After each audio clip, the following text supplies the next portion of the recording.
सुप्रभात बच्चों, मैं आपकी हिंदी की अध्यापिका श्यामा शर्मा। आज आपको जो अध्याय हमने कल प्रारंभ किया था और अध्याय था महर्षि वाल्मीकि को रामायण लिखने की प्रेरणा, इसको हम आगे बढ़ाते हुए पढ़ते हैं। ध्यान से सुनिएगा। महर्षि वाल्मीकि शोकातुर हो बेसुध हो गए।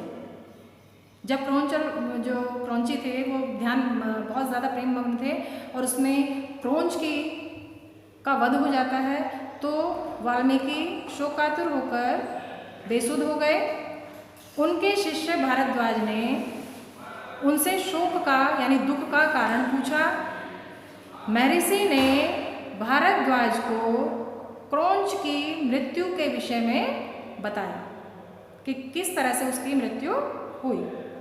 उन्होंने भारद्वाज से कहा, ऋषि भारद्वाज से कहा, जो शिष्य थे उनके, क्रौंच की मृत्यु के पश्चात मेरे मुख से सहसा ही मां निषाद श्लोक निकला है, तुम इसे याद कर लो।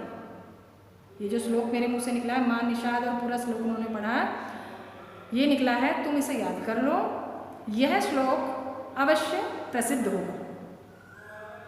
पुराने जो ऋषि मुनि थे उनको इतना ज्ञान था, वो जानते थे कि कब क्या होना है भविष्य में, तो उन्होंने यही कहा कि मेरे मुख से जो श्लोक ये निकला है, मां निषाद पूरा श्लोक उन्होंने बोला, तो इसको तुम याद कर लो और ये अवश्य आने वाले समय में अवश्य प्रसिद्ध होगा। स्नान आदि से निवृत्त होकर, यानी नहाने के बाद निवृत्त होकर सब कार्य करने के बाद महर्षि वाल्मीकि और भारद्वाज आश्रम आ गए। वाल्मीकि के मुख पर रह रहकर मां निषाद त्वं गमः, मां निषाद त्वं गमः श्लोक आ रहा था। शिकारी को दिए शाप का स्मरण कर, याद कर उन्हें दुख हुआ कि मैंने शिकारी को, उस समय मेरे मन में दुख का भाव था और मैंने उसे शाप दे दिया। बाद में उन्हें पछतावा होता है, दुख होता है।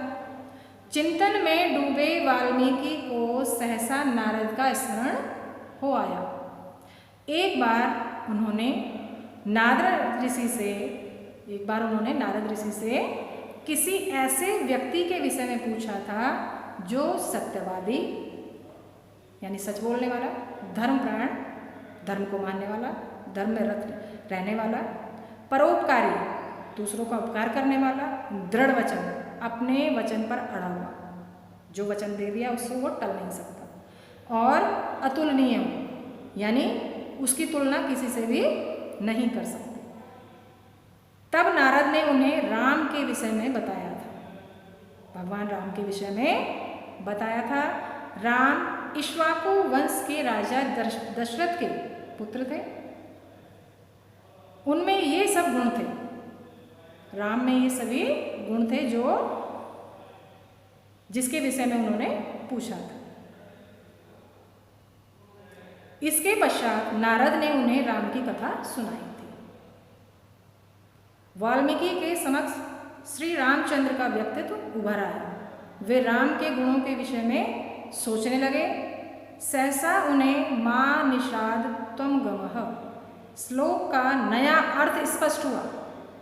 जो श्लोक उन्होंने बोला था उसका नया अर्थ स्पष्ट हुआ, और अर्थ यह था, हे महाराज रामचंद्र, आप अनेक वर्षों तक राज्य करेंगे, क्योंकि आपने मंदोदरी और रावण में से काम के मोह में पड़े रावण का वध कर दिया है।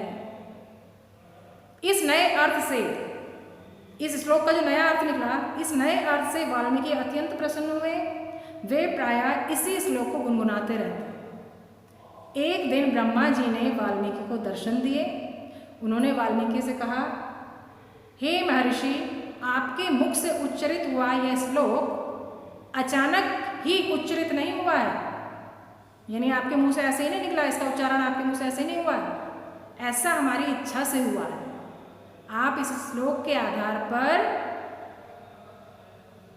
अनुष्टुप क्षण में श्री रामचंद्र के चरित्र की संपूर्ण कथा का वर्णन करेंगे। नारद जी आपको यह कथा संक्षिप्त रूप में बता चुके हैं।